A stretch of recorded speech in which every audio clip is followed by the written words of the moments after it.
যে একটা সূরা আনফালের 2 নম্বর আয়াতটা পড়েছি, শুধু তাই নয় হাদিসের একটা ইবারত পড়েছি। আমি বলেছি ইমানদার যদি হওয়া লাগে, ইমানদারের মতো ইমানদার হওয়া লাগবে। সুবহানাল্লাহ, জোরে বলুন। যদি আপনার প্রশ্ন করি, ইমানদার যা আপনি দাবি করেন, আসলে কি আপনি ইমানদার হয়েছেন? এই এলাকার টার্টির অধিবাসী, বলুন তো দেখি, বাংলাদেশের ইমান আর ওই যে ফিলিস্তিনের ইমান এক না আলাদা? জোরে বলেন। ইমান তো থাকার কথা ছিল, এক হওয়ার কথা, কিন্তু আমাদের ভিতর দুর্বলতার কারণে বলুন বাংলার জমিনে ইমানদারের ভিন্নতা আছে না নাই? জোরে বলেন, আছে না নাই? তার প্রমাণ দেখেন। 3 মাস আগে এই ঘটনা, 3 মাস আগের ইতিহাসের দিকে তাকান।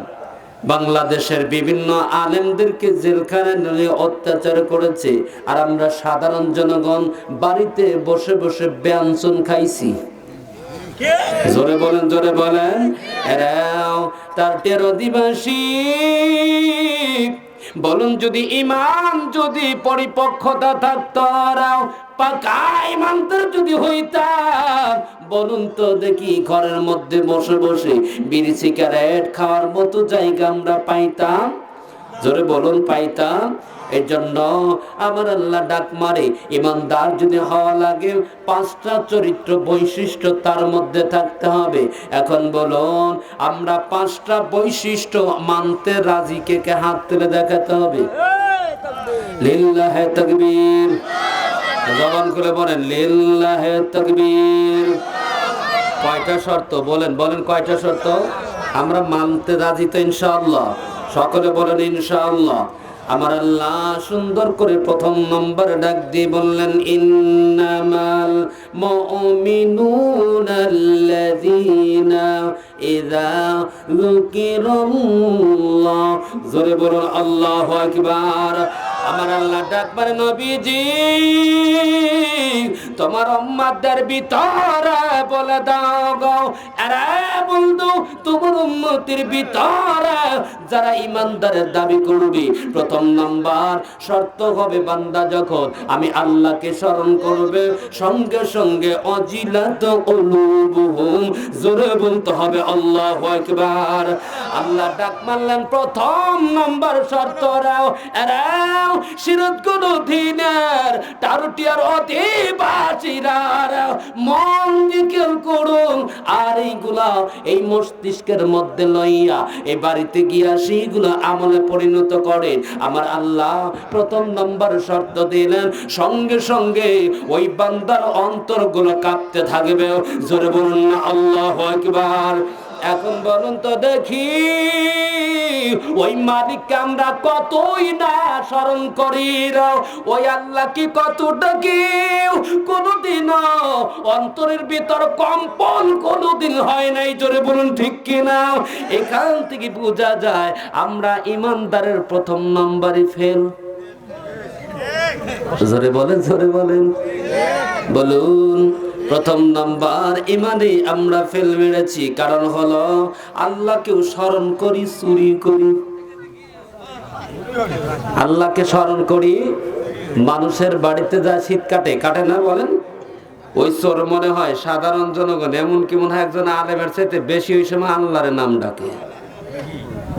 অথচ আল্লাহর ডাকার সঙ্গে সঙ্গে, নাম নেওয়ার সঙ্গে সঙ্গে অন্তরগুলো প্রকম্পিত হতে থাকবে।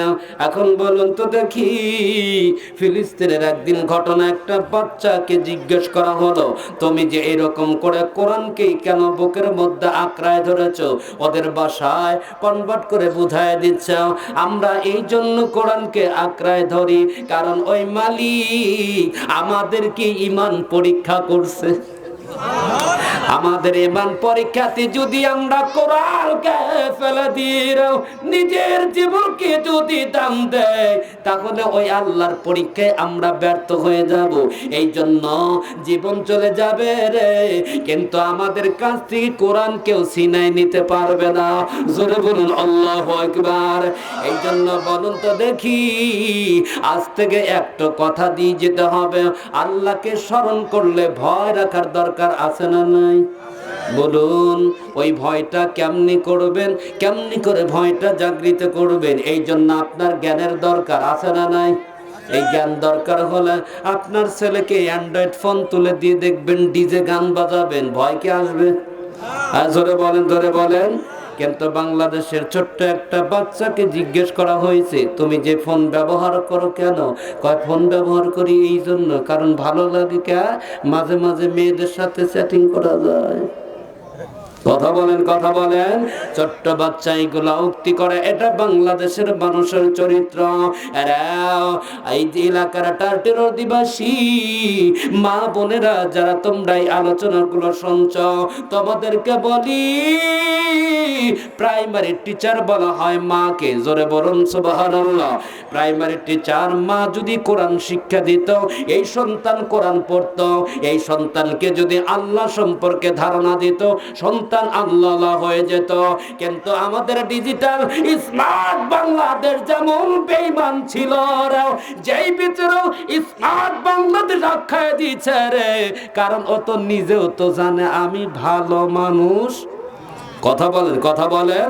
এই শয়তান স্মার্ট বাংলাদেশ ঘোষণা করে সারা সমাজের ইয়াং জেনারেশনের মেয়েদেরকে স্মার্ট বানিয়ে দিয়েছে। কথা বলেন, কথা বলেন। শুধু তাই নয়, অনেক হাই স্কুলে এরকম প্রতিবন্ধকতা ছিল, কোনো টিচার কোনো মেয়ে যদি যেভাবে পরনের পোশাক পরুক না কেন, তারে বাধা দেওয়া যাবে?